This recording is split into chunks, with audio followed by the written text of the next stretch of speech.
নিষিদ্ধ করা হলো সামাজিক সংগঠন পপুলার ফ্রন্ট অফ ইন্ডিয়াকে।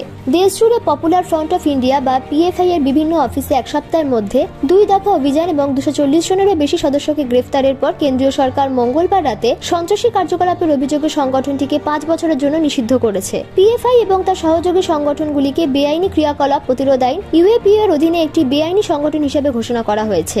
সরকার বলেছে students Islamic movement of India Simi, Jamatul Mujahideen Bangladesh JMB এবং ইসলামিক স্টেট বা আইএসআইএস এর সাথে সংগঠনটির সংযোগ রয়েছে এবং বলেছে যে পিএফআই বেশ কয়েকটি অপরাধমূলক এবং সন্ত্রাসী মামলায় জড়িত।